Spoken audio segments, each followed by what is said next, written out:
nu jadi batur urang ayeuna kan tilu. Hiji batur urang teh dunia, kuari urang keur hirup babarengan jeung pakaian dunia, babarengan jeung imah dunia, babarengan jeung kendaraan dunia, babarengan jeung daharen dunia, salila hirup etalah babarengan jeung urang. Babarengan nu kadua ialah keluarga, urang bareng jeung pamajikan, urang bareng jeung anak, urang bareng jeung incu, urang bajang bareng jeung temen-temen dagang ke kantor tani dan lain sebagainya. Ilah nu bareng jeung urang. Nu katilu nu ngabarengan ka urang adalah amal perbuatan urang.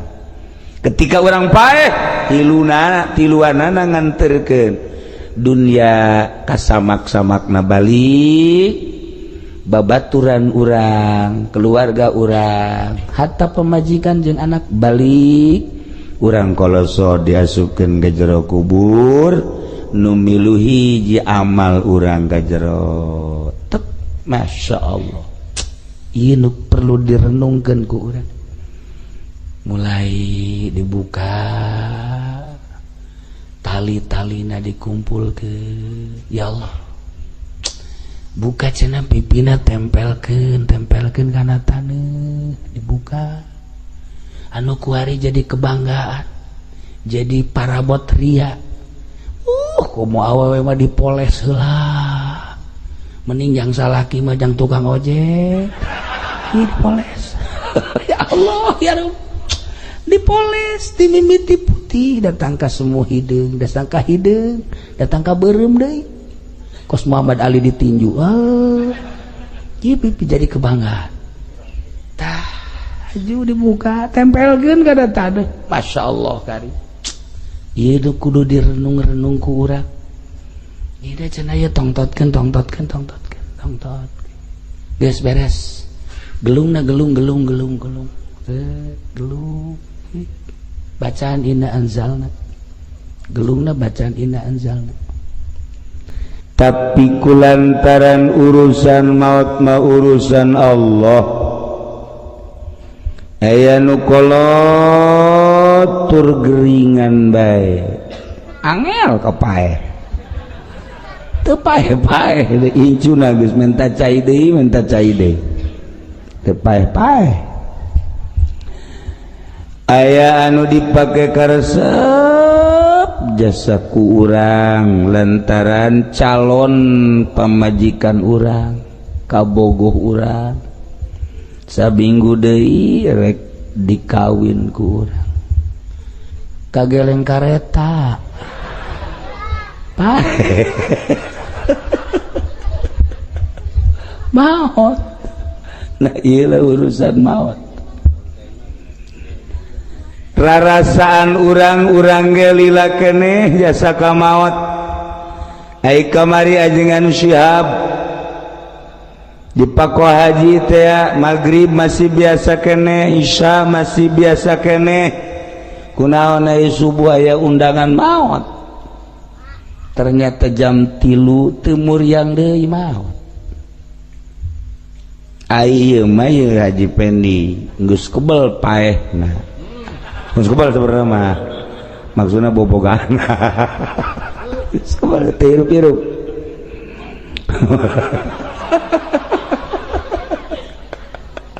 Geus obatan lah mah. Haji jelemana hirup keneh. Nah iyalah masalah maut. Jadi maut eta ninggalkeun dunia. Nusa terus-terusna nu bagus nama urang memeh maut kuari geus bisa ninggalkeun dunia, memeh nyawa urang keluar urang geus bisa paeh ti heula. Cak Kangjeng Nabi mutu qobla anta mutu, paraeh heula maraneh geurage memeh maneh paeh. Jadi orang titah bunuh diri, mulai tas ngaji ti dieu marawa peso, orang gorok maneh bunuh diri.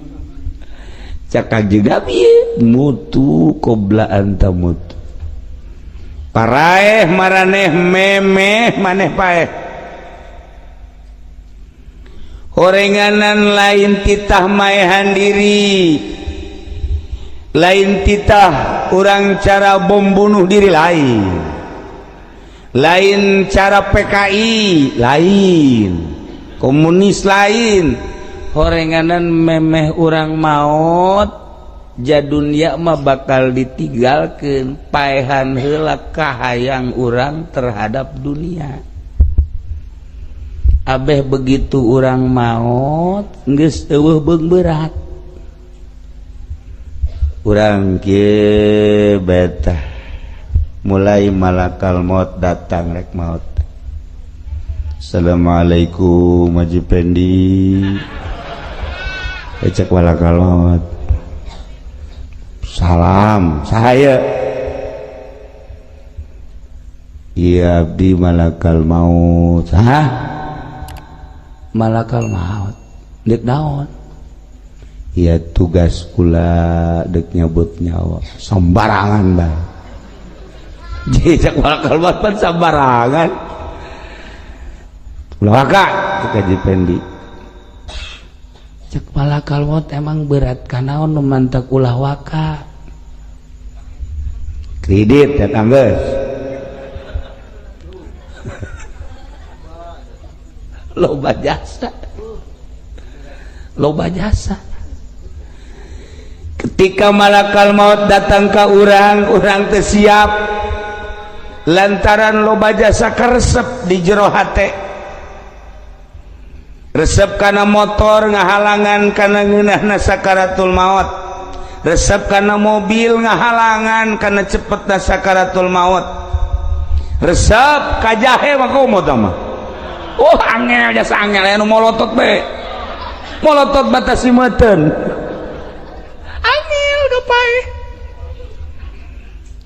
tah ieu nu batak ka Kanjeng Nabi mutu qobla anta mutu paehan heula ku anjeun kahayang memeh maneh mah paeh kahayang heula nah kiai ari kahayang teh naon sih maksudna kahayang teh nafsu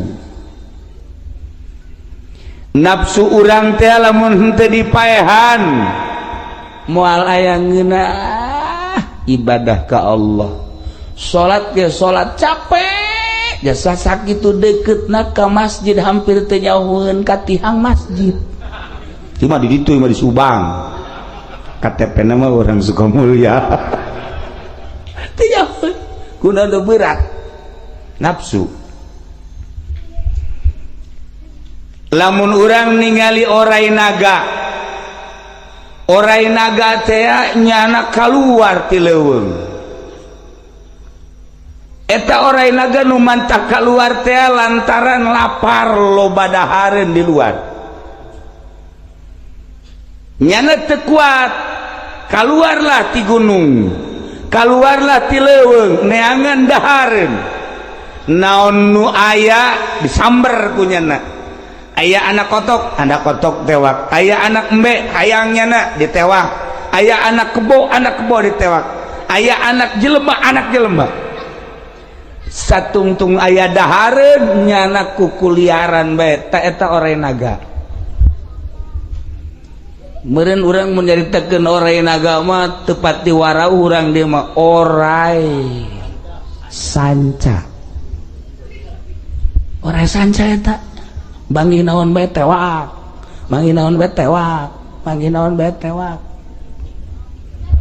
tah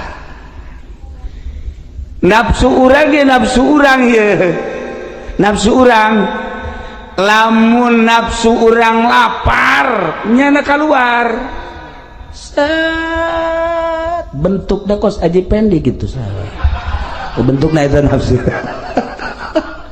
orai ngan nggak bentuk kosnya orai gitu doang iya orai saja iya tuh orai belang nu beladi tu koros nu beladi mah tu orai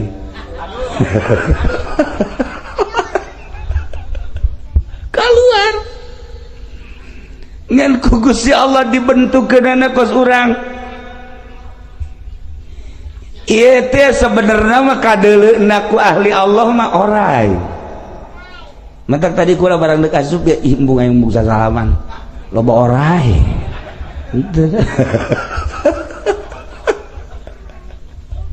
Kumaha eta orai? Orai teh keluar lantaran di dia aya cau. Jadi orai neangan cau. Tadi orai ieu geus biasa cau. Iya, komo geus teu ka itu. Di imah kula keneh geus nyatuan bae ta orai. Terus bae mun teu disingkirkeun heuy atuh terus bae. Datang ka kuari orai. Ya Allah ya Rabb. Tuh. Nyana menganggap normal we kos kitu teh. Tah ieu orai.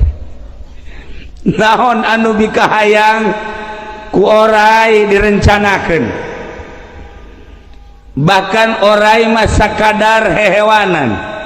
Tapi nafsu urang mah neuleuh sapeda hayang, mulai dipikir, diusahakeun.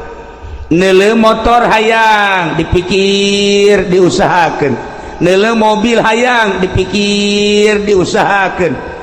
Bahkan neuleuh jabatan hayang, pikir, diusahakeun. Bahkan kamuliaan jeung kaagungan, pikir, diusahakeun. Neuleuh urang Karawang, gede susuna hayang deui. Ya Allah. Ieu surah juara. Tah. Orai mah orai sakadar dadahareun hewan, tapi kan bentuk kos kieu mah. Ieu mah leuwih ti orai.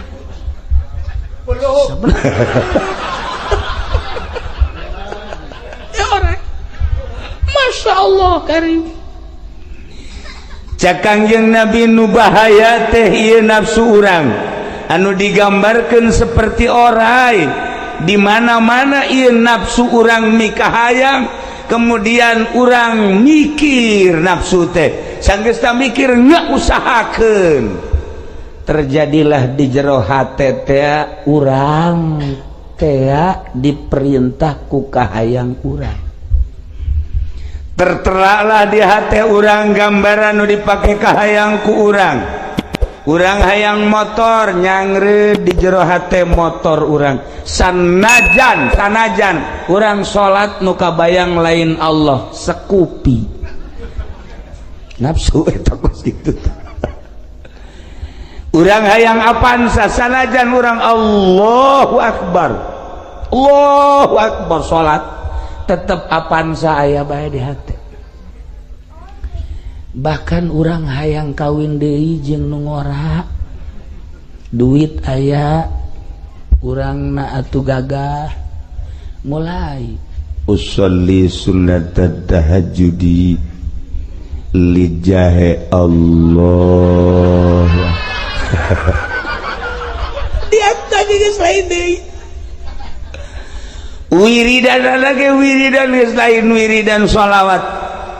Wiridan lagi nu kadange ku celikula bangsa orai kos kieu ya goniyu ya goniyu ya goniyu agnini agnini agnini ya goniyu agnini ya goniyu agnini bihalalika haramika ya goniyu ya goniyu ya goniyu ya goniyu ya goniyu. Eta angin wiridan teh angin wiridan kan ka dieu tah. Kadenge naku bangsa orai deui mah pajar sholawat pajar wiridan. Kadenge mah bagus amat eta wiridan. Ya sholawat naria sholawat munjiat. Doa-doa ti Kangjeng Nabi. Ternyata horegadan kaambeuna ku malaikat mah ketika aya bacaan-bacaan anu lain lillah eta teh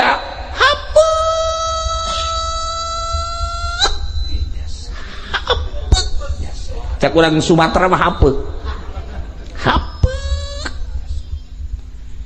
buktikeun ku ari ku ente ambean huluna geus moal kuat begitu moal kuat hapeu bau eta teh desakan-desakan kolbu hate urang anu pinuh ku kahayang. Nah iya kaambeuna sebenarnya mah bau nu mantak malaikat anu murni anu suci nu teu aya berbau duniawi.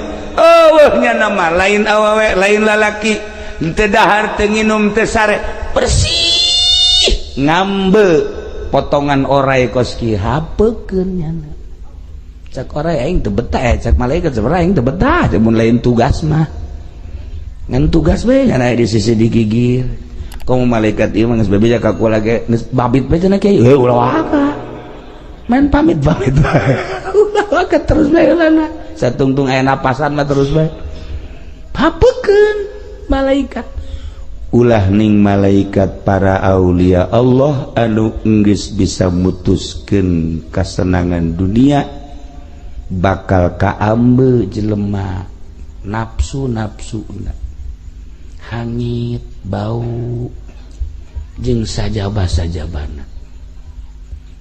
Gitulah para jamaah kaum muslimin wal muslimat rahimakumullah. Maka ketika urang hayang nyaho nafsu urang hayang nyaho ye nafsu urang si datang ka mana leuletikanana hayang nyaho nafsu kan ngomong emang nafsu teu ngomong contoh engke tanggal 9 urang puasa Tasu'a tanggal 10 ngaranna puasa Asyura tanggal 9 teh Muharram poe naon sih bener atuh ngomong ieu lu bener ya salah teh hah lu bener salah teh sih sieun teh itu mah bos itu karek digetak sakitu ge sieun nya poe naon bener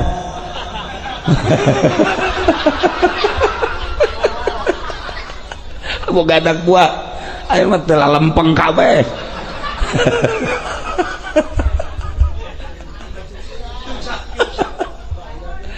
urang tanggal hijina poe kemis Jumat Sabtu. Nah jadi tanggal 9 Tasu'a puasa tanggal 10 Asyura Muharram ieu mah lain nyaritakeun naon geus biasa puasa mah geus nyaraho kabeh gitu teu dibejaan ge atuh tilok puasa ieu bagaimana teu kapikiran tah ieu mah kieu hayang nyaho nafsu mah puasa urang poe Jumat tek mulai urang ti jam 7 mah masih biasa jam 8 biasa jam 9 jam 10 tak hudang sere mun sare teh atau nu teu hees mulai jam 11 ngomong kan nafsu urang ngomong bos lapar bos eta nafsu urang bebeja ka urang bos lapar neule di meja aya kopi kapal api bos kopi kapal api bos waduh digulaan kontreng mantep bos eta kan nafsu urang ngomong nafsu dahar nafsu nginum ngomong eta nu kos kitu ngaranna ka diri urang Beni, cak nafsu, kita makan yuk, lapar. Ada orang, dalam dong, di dalam. Nggak usah takut. Aduh, kan ada cucu, malu sama cucu, kunci. Oh, cek aja Bendi, iya juga ya, iyalah. Kajoli kakek-kakek harus pinter dong. Jangan sampai kelihatan anak, kelihatan cucu, udah kita aja. Kan enak itu jengkol masih ada, wih sambal masih ada. Udah ntar ngerokoknya di kamar aja udah beres, baru keluar lagi. Kan nggak tahu orang. Udah mantep dah, boleh juga ya. Nah iyalah, iya ya, oke dah, oke bawain, masukin ke kantong atuh. Kantong terus bawa ke kamar, masukin kantong suka trek nah Ini mantep nih, baru kerjaan bagus yang begini nih. Iya, maka tah eleh tak nafsu tah haju dahar tah. Bisikan nafsu terhadap lapar, bisikan nafsu terhadap dahaga, bisikan nafsu terhadap makanan-makanan. Ketika orang puasa bicaranya na ieu keur ngabuktikeun nafsu, ngomongnya na ka urang. Ku urang lamun henteu ditahan eta nafsu, urang terjadilah dahar, urang eleh tak ku nafsu. Tapi lamun nyana bebeja ka urang, bos lapar tasua goblok sia kuai, awas ya kuai, pejit sia, jangan gitu dong bos, tasua tar jam 6, waduh nggak kuat bos, nggak kuat gua kubur lu. Itu bahasa bagus sampai jam 12 bos atuh nyiksa awak nanaonan. Puasa kan sakadar sunnah, haju kan awak mah lamun haju lapar haju gering kan teu bisa sholat ka dituna, teu bisa maca Quran. Puasa malah sapira puasa, tapi kan itu urang gering ieu bahaya, ulah ngajadikeun ganjaran tina masalah anu leutik. Maning buka tapi seger kan urang ka dituna. Di bener oge nya ya gitu. Nasehat hebat eta. Nafsu nasehatna. Haji Pendi kan geus kolot, daya tahan tubuh kan lain. Nu ngora onam, nu ngora mah nyana mah tuh kuat duk puasa sababara poe ge hizib segala ge. Ai Mang Haji mah cak nafsu teh geus kolot lah atuh jak geus puasa tasua, puasa Asyura geus baheula.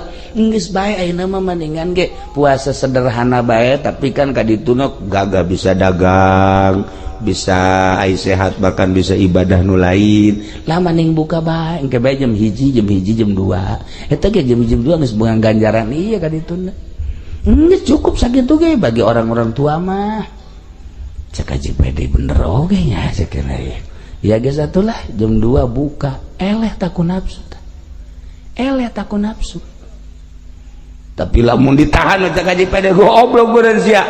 Aing nu geus kolot teh tereh paeh. Manya aing eleh ku sia. Ye tolol meureun rasaan aing sukir paeh asana ye. Emang kunaon gitu? Ih geus eungap geus aya, batuk geus aya. Neuleuh awewe nu ngora pajar nini pajar ngora. Ieu geus lain deui kan. Geus lain deui cuacana ieu. Tah eta lamun geus kitu pan geus tereh, irung geus teu kadeuleu irung. Kan urang lamun hirup normal mah teh irung kadeuleu. Kamari Haji Pendi udang es irung ka mana sakeuna ieu? Geus teu kadeuleu. Gambaran nafsu. Ketika orang lapar, nafsu orang ngomong, hei bos lapar, dahaga. Eta terus bae unggal poe teh, unggal teh sapoe eta teh per jamna, per menitna, urang teh terus bae digandrungi ku dahar. Urang jam 12 hayang dahar inget, jam 1 hayang dahar inget beker salat ge, salat hayang dahar. Sebab kahayang nafsu mah terus bae. Karak sapoe karak puasa sapoe nafsu can reda. Puasa 2 poe encan reda. Ke puasa ge 10 poe kakarak geus teu hayang dahar, teu inget ka dahar, teu hayang nginum, teu inget ka nginum. Nah iya gambaran nafsu. Kuari urang hayang baju awewe kacikupa woi rongres bagus amat ya rongres, masya Allah rendana mantep amat si renda iya. Ya Allah ya Rabb, iya mah aya kemekah-mekahan iya mah bagus. Asa-asa di pasar seng iya bagus. Oh pasar seng mari Zam-Zam Tower. Oh di Hilton tanya seberapa duit sih ya hargana, ditanya oh iya 500 real teh 2 juta tanya di Cikupa seperti itu 1 juta lah, di Cikupa mau lain 2 juta lah, 1 juta.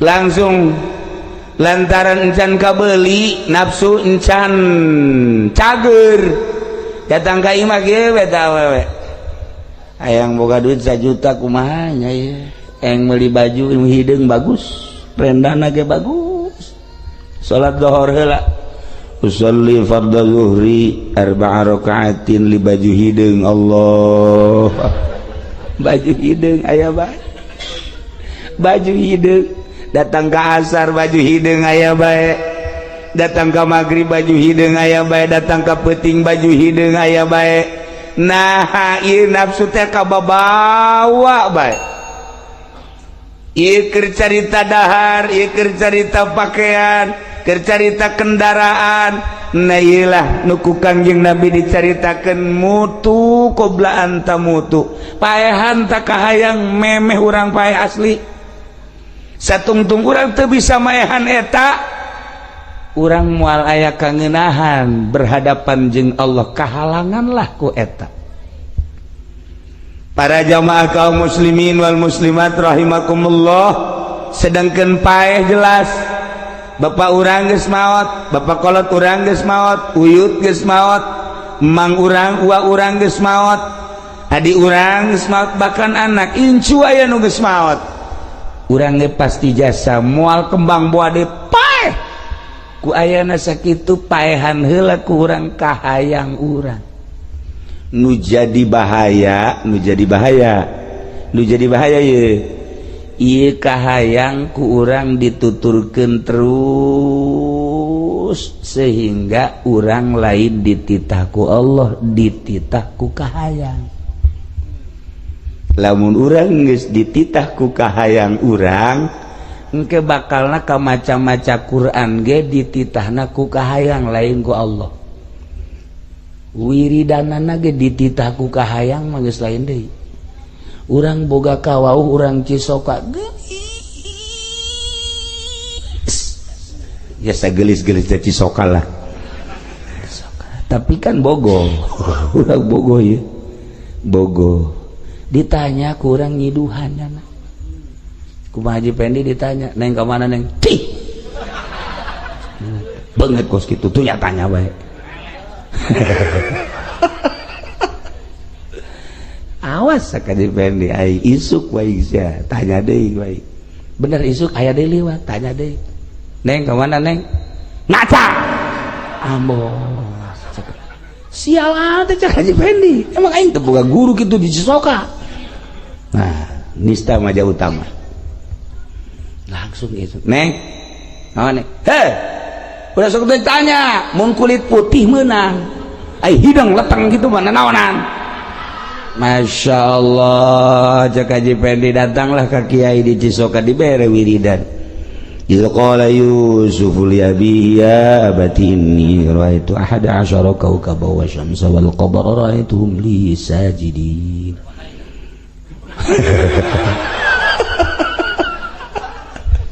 Udah sok kayak sabubara kali contoh doang ini mah kisah mah praktek deh iya bakal cerita itu kan Al-Quran dibaca wahyu kita Al-Quran tapi kulantaran desakan kahayang geus lain diparentah ku Allah eta maca Quran na kos kitu teh desakan kahayang berarti nafsu lain diparentah ku Allah bakal ka neraka sanajan maca Quran maca sholawat supaya karung laku Allahumma sholli sholatan kamilatan wa sallim salaman taman karung laku Allahumma sholli sholatan kamilatan wa sallim eta kadenge nama sholawat padahal mah lain atas perintah Kangjeng Nabi lain atas perintah Allah atas perintah kahayang yakni nafsu tah eta teh maca sholawatna doraka teman-teman kukula diajak baik di ulah supaya kana neraka sebenarnya mah ndekna kana neraka bae ngolosot dasar orek koros berarti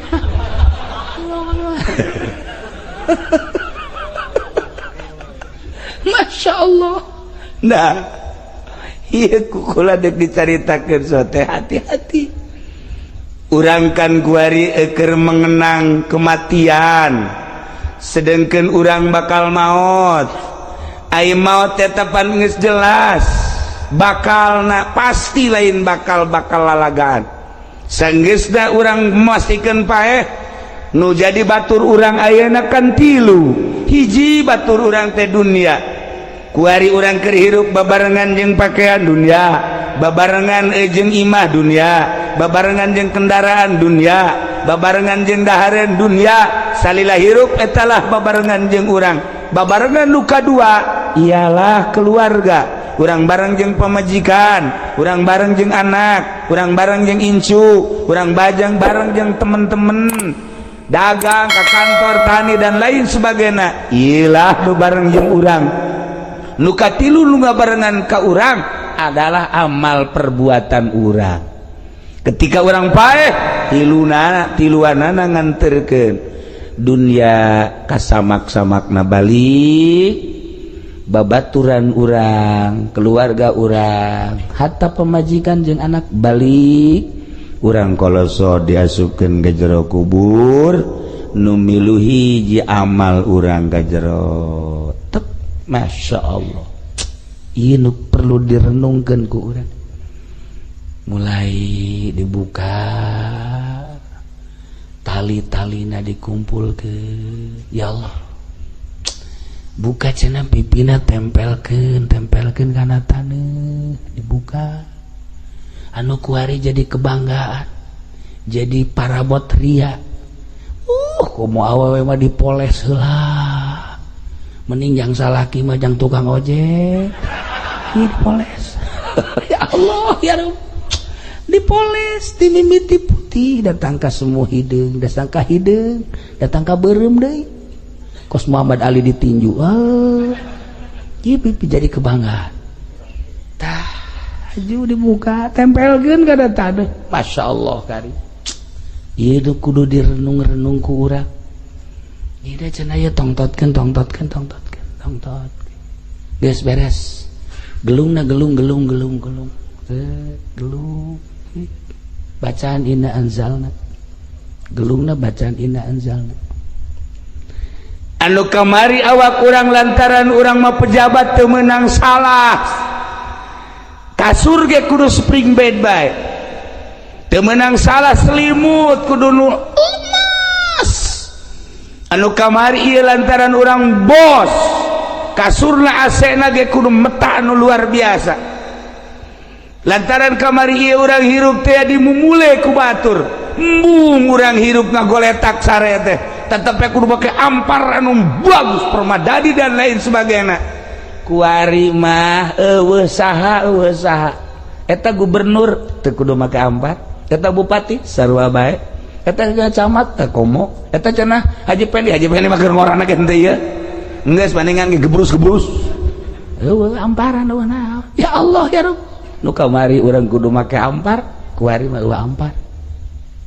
Nu kamari anggelna ge masya Allah, kuari hanya sebuah gelung. Ieu nu kudu dipikiran ku urang. Haju mulai tah ditatabanan terkadengekan ku urang lantaran roh urang aya di dinya. Kotrak ngajerit kan urang. Ngajerit. Beres geus cenah geus. Ieu kurang saeutik ieu kurang ieu. Golokna mana golok kadenge ku urang. Golok ieu saeutik ieu teh jang taneuh tah. Tak. Beres. Samak. Urang ditinggalkeun di jero. Nu panggeulana nu kolot tiba ge. Nu bakal ditinggalkeun nya sae. Kolot mah tereh. Moal kebal deui. Doakeun ieu nu kolot di subatareh amin. Nu kolot subatareh amin. Tah. Ayo korlak. Ditincakan. Salakina maot anak nincakan, pemajikan anak cerik dan sakada di luar pemajikan maot salaki nincakan, bos napaeh anak buahna nincakan, anu teu kawawa guru anu dianggap mulia, guru anu dianggap agung ketika maot muridna anu nincakan. Masya Allah kari. Bayangkeun ku hate urang, ku pikiran urang. Ditincakan teu saha.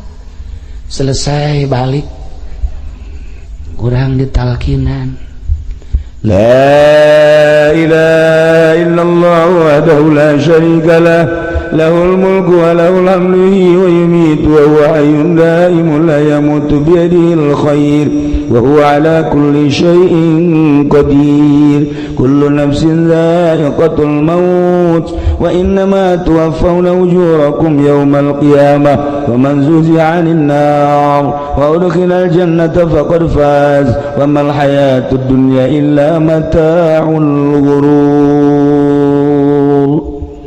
Cek Imam Subki benta orang di jero kubur tah benta tah asal geus datang kadinya talkin benta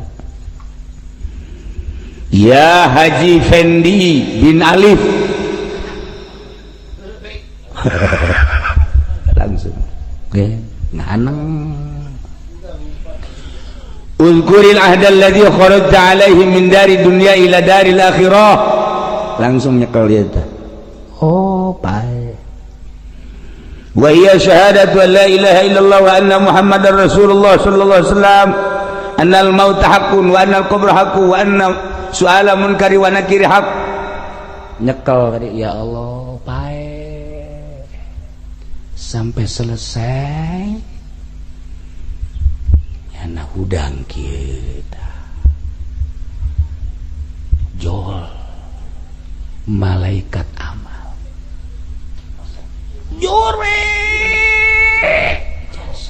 jore jasa hidung matana molotot ceuli ngaluarkeun amunisi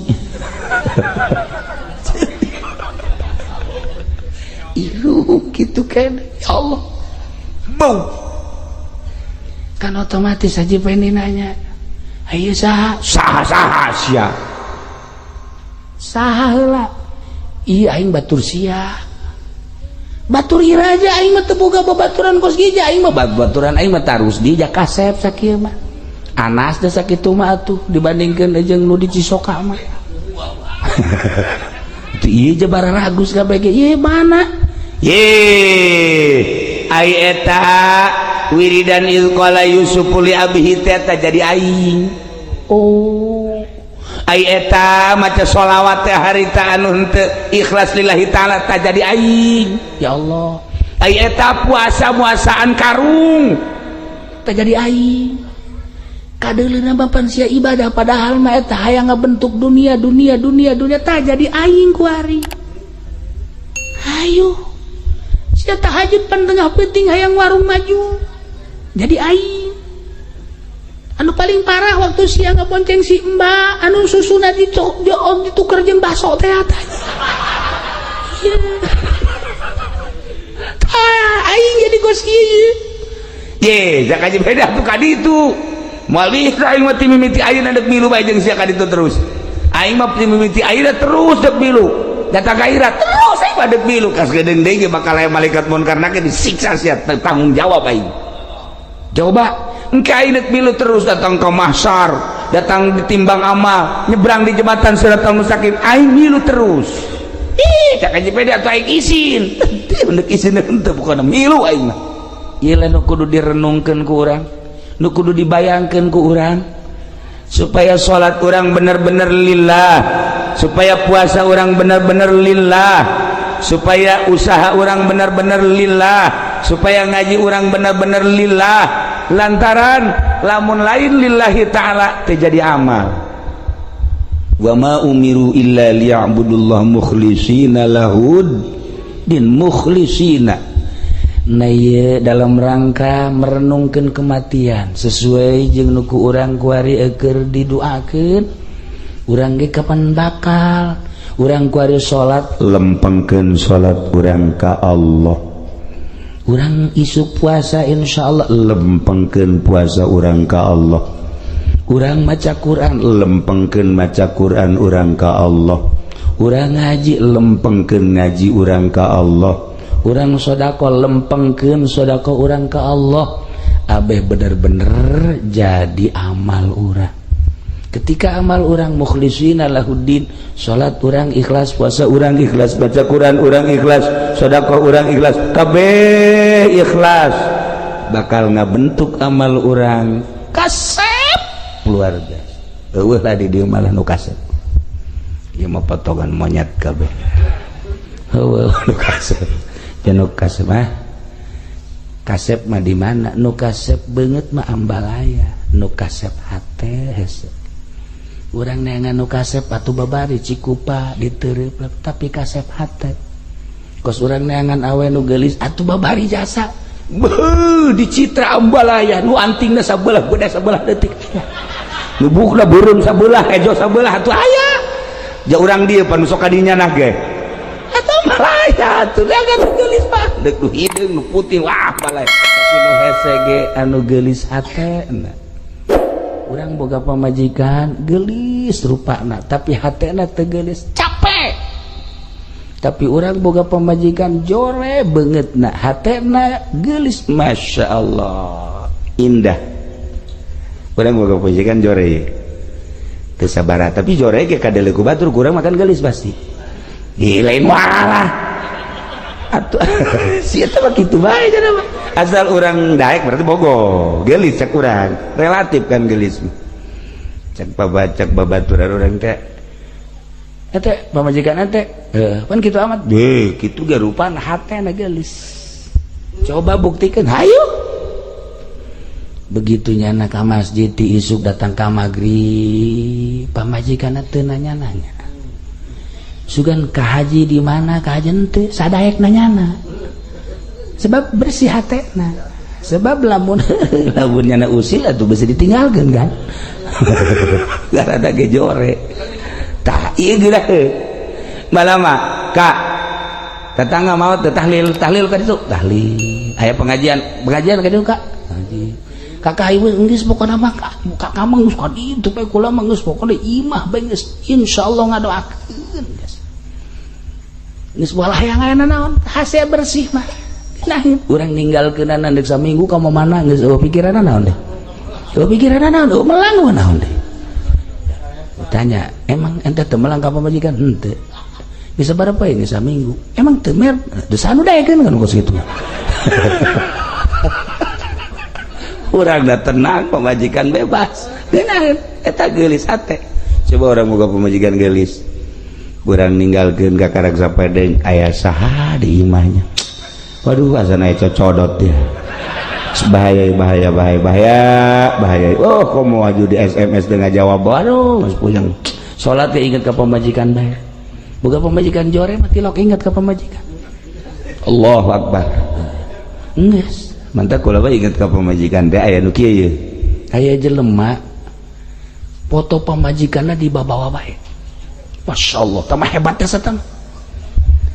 Asal liuk gernung buka kunyana ketutupan deh kadang-kadang ku babaturan kadang-kadang foto saya gitu mimiti mah kayaknya lempang manggi huru hara gede buka foto pemajikan anak boki tutupkan deh babaturan akan bilang nelu foto saya sih aneh ke lempang deui ka mana aya nu nyarekan nyana teh anu nyarekan malah muka foto pemajikan dibuka tanya ku bapak tuh hebat foto sa pemajikan hebat amat beureun geulis jasa ya tenang bae sih asana aing mah neuleus ya di kantor asal keur naon-naon neuleus pemajikan dilempakeun lempang mun keur rareueun neuleus foto pemajikan kamari anu nyarekan leuleut pamajikan masih mah gelis jasa meureun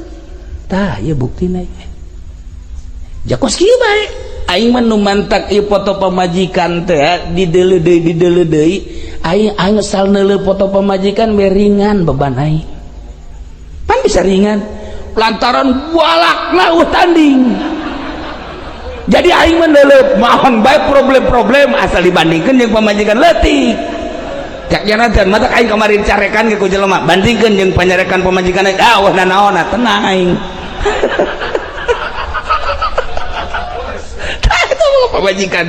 eta pamajikan teh lamun galak kos kitu tereh sugih urang yurdi urang suka mulia aya tereh sugih coba ge urang lamun boga pemajikan cara ricing cici angel ka sugih pemajikan galak mah urang tas subuh hees di depak wah subuh hees ku kotok atuh aduh salaki geus kieu bae mulai gojek aing lah cek jadi eta hebat dah datang itu jam 10 pemajikan geus kieu bae jam 10 geus datang can wayah datang batur ge nu ka kantor nu ka can wayah datang ini teh amau mudah pemajikan pohara ya pemajikan ieu mah lamun pemajikan galak dua mun teu sugih kolok sun urang inget ka Abah almarhum aya santri datang Waalaikumsalam saya geus kawin geus bah mana pemajikan saya itu mas bagus alhamdulillah ku Abah didoakeun ieu mah kula nu mantap pemajikan kula dibawa ka dieu ieu kula rek bebeja ka Abah minta doana doakeun ku Abah lain kitu bagala tek santri tak ka Abah bebeja sia kunaon bebeja ka Abah galak eta teh anugerah cek Abah teh anugerah pokoknya lamun boga pemajikan galak sugih geus sia lamun sia boga pemajikan teu galak sia miskin kajen kumaha ge Abah didoakeun bagus sia hadena ge boga pemajikan galak sia menang datang di 5 tahun bebe jadi ka Abah alhamdulillah bah kula sugih bener bah ngan kitu ge teu boga awak kula bah hai sugih mah sugih motor boga warung gede nan teu boga daging bah kajen geus penting mah sugih becak apa la iyalah para jamaah kaum muslimin wal muslimat rahimakumullah renungan dalam rangka matang puluh ieu lantaran ieu urang ge sarua bakal maot sedangkan nu kabawa ka kuburan hanya amal sing hade dalam rangka ngalaksanakeun amal perbuatan ibadah urang geus puguh nu lain ibadah bakal nganiaya di jero kuburan terus datang ke akhirat anu berbentuk ibadah ge lamun teu ikhlas sakumaha tadi dorongan-dorongan kahayang lain atas perintah Allah dorongan-dorongan nafsu lain atas perintah Allah ieu ge henteu jadi amal. Nah kiai kumaha supaya orang bisa supaya lempeng ibadah ke Allah kudu nganyahokeun diri urang di awak urang aya 4 lapis lapisan kahiji sodru disebut dada lamun imah mah ieu adalah pelataran lamun pelataran kan diharapna kekembangan aya kotok ge aya kadang soang ge aya di dada orai ge aya orai nomor kedua di jero dada aya kolbu teh aya kolbul jismani ngaranna jantung iyalah seluruh aliran-aliran darah bakal mengalir di jantung ketika sehat jantungna sehatlah awakna ketika gering jantungna geringlah awakna tapi aya deui kolbu teh kolbul batini nur ilahi di dieu aya di jero kolbu di jero kolbu nu jerona deui aya fuad ngaranna eta di jero kolbu teh aya fuad secara maknawi ieu geus leuwih jero nu paling istimewa aya lub di jerona bentukna eta keneh eta hiji bentuk zohirna jantung di jero aya nur ilahi kolbu di jerona deui aya fuad di jerona deui aya sirrul asrar urang teh ieu kuari jadi jelema ieu urang lolobana ngan sakadar datang ka dada doang ieu ngan datang ka dieu doang ibadah ieu nah lamun ngan datang ka dieu doang wayahna kudu lobakeun ngaji wayahna loba hudang ti peti hudang beh hudang ulah ka kumaha insyaallah urang asal jam 2 hudang ih jampena ieu mah supaya kabawa paeh pan urang bakal parae urang asal jam 2 beh hudang ulah ka ibadah ulah kieu ngarokok lah ngarokok isu penting hudang deui jam 2 ngarokok deui tilu penting urang hudang ngarokok deui cek pamajikanna ka haji jadi kieu nya ka haji barang haji ka Cilongok cek nya jadi OTM kieu lain gitu itu keur merenung kayak kebal-kebal bahkan aing nanaonan di hudang maning kieu maning kieu lantas kieu mah tun ka mana deuk nyeklak deuk naon sapodot teh kayak kebal-kebal mah ji horeganan ngeunaheun ieu hudang peuting teh ngeunaheun mana ngeunahna saat batur kerek saat batur ngap urang masyaallah horegan aya makna lantaran rakaatani minal lail 2 rakaat bae salat dilaksanakeun ti peuting khairun leuwih bagus tibatan nu disorot ku panon poe dunia berarti 2 rakaat urang salat ti peuting leuwih bagus tibatan dunia nu kasorot ku panon poe kan dunia bayangkeun ku urang dunia nu sakieu ku urang dimumulena bandingkeun jeung salat 2 rakaat tengah peuting masih bagusan 2 rakaat masih kena teu kabita kene bae urang suka mulia mah goblok ieu goblok ieu urang suka mulia mah goblok ieu ngacung nu goblok ngacung ngacung kabeh ieu teu beres ieu ieu geus dibejaan tah nah berarti kan hebat jasa tah salat ti peuting haju saat-saat urang poe ki poe urang hudang eta teh maknana naon bakal caang di jero kuburan. Jadi lamun urang kuari dikubur set lah leutik tak kuburan teh tapi Kangjeng Nabi bisa ngadonga wa ausi'hu Gusti muga jembarkeun ka kuburan kipulan waktu ngadoakeun sahabat wa nawwirhu Gusti muga nyaangkeun bajang ta doa Kangjeng Nabi nu sok dibabaca teh disundakeun lah geus ku urang horenganan kieu ketika orang di jero kuburan nu sakitu sempitna tetapi urang di dunia na sering hudang ti peuting eta orang di jero kuburan caang ya Allah ya Rabbi udah kaget cenah cak batur kuburan cenah poek jacaang horenganan eta tah urang cacaang salat ti peuting teh nembus ka kuburan. Alhamdulillah kok sosok baik buka kaisin teh budak alhamdulillah parah ya budak parah ya nah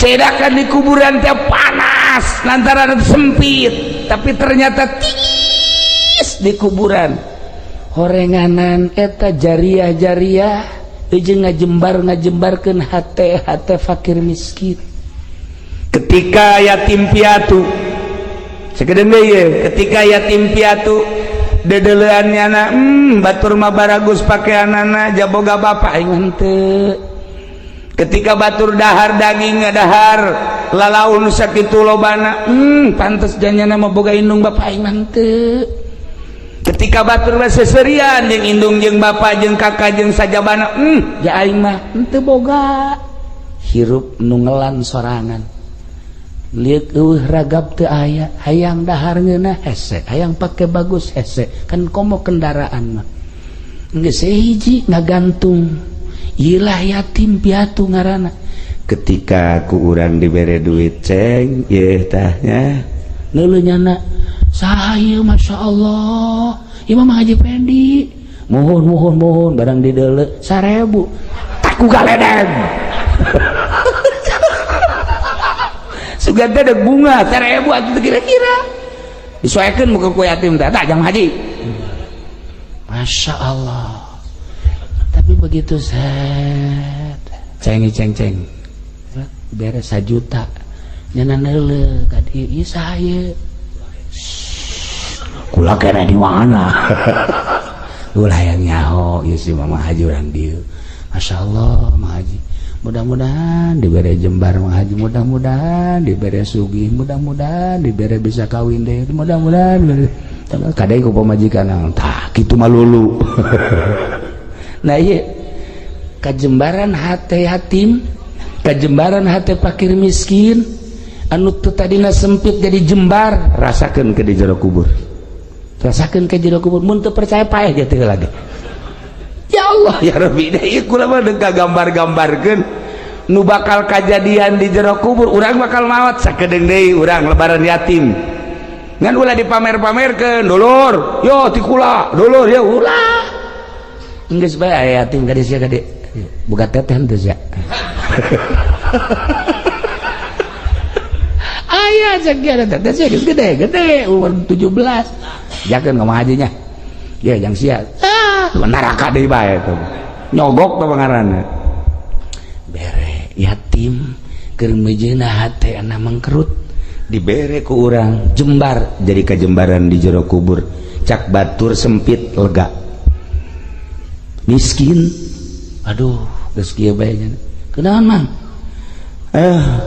anak gering pamajikan gering mah bocor dahar teu boga beas nah ku karera je ulah kitu mah aing geus cenah wararese jasa dagang teu maju-maju barang presiden ieu jadi kos kieu cek dia atuh kudu nyalakeun presiden atuh biasa bae sih Mang iya geus ulah ngomong mah jadi aral gitu mah ya tak 5 juta 5 juta ngageter cenah kos lilingeun ieu saya mau cepen dia Masya Allah mah aja pende 5 juta mere aduh ya Allah cak aja pende mal kabeh tah 100 bae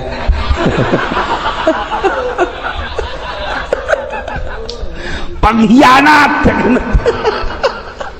pantes potongan cekna kos kieu geus tek paeh ti heula cek wah geus bener ampak-ampakan mu kono. Nah ini mah kos kitu ka masjid ge kos kitu nya mah ka masjid ge pernah 100.000 tah wah dicokot kembali 90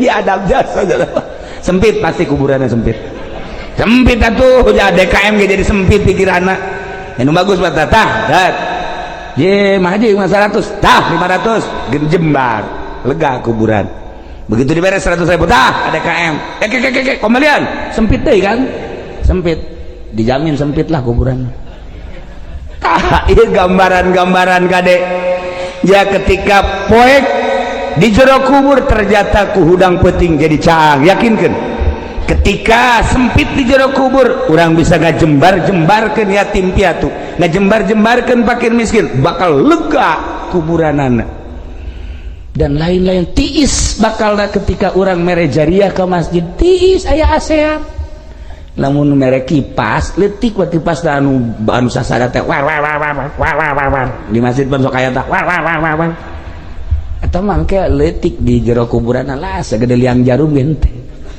nya ge kieu ieu tiis leutik amat ya kan jadi mau ditanya saya leutik amat atuh pan kurang wer-weran teh ya kan aduh atak lamun deuk jariah nu mantep nu paling bahaya deui waduh setengah 12 lewat setik deui tadi kula ngaji tadi man mata saha jelema nu maot min umati cak Kanjeng Nabi ti umat kaula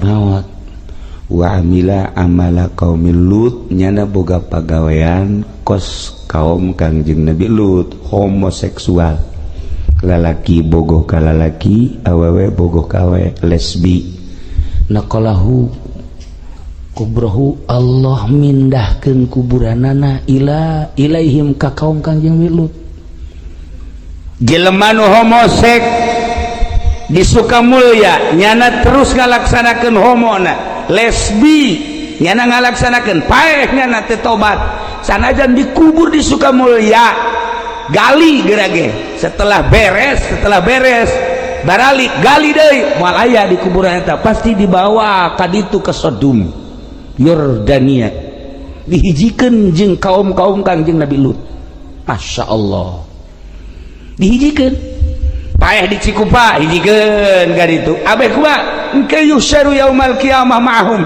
bakal digiringkeun bareng di poe kiamat jeung kaum Kanjeng Nabi Lut ngahiji bae ka ditu eta sebagai gambaran anu homoseksual anu lesbi bakal dihijikeun jeung grup-grupna sarua urang kuari anu soleh cinta dunia anu teu pernah ngazakat bakal hijikeun jeung korun jelema anu ngagugulung hawa nafsuna kos Firaun bakal hijikeun jeung Firaun lamun urang kuari mencintai aulia Allah bakal hijikeun jeung para wali Allah urang sering maca sholawat ka Kangjeng Nabi urang bakal dihijikeun jeung Kangjeng Nabi Muhammad sallallahu alaihi wasallam. Tinggal pilih di mana ieu supaya orai-orai ieu pararae di jerona jangan lanjut di cerita orai ngan kulantaran waktuna geus setengah 12 lewat maksudna aya orai di awak kurang supaya paeh kumaha carana ieu masih lila keneh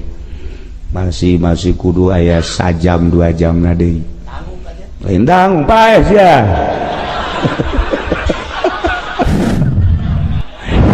dicukupin sakieu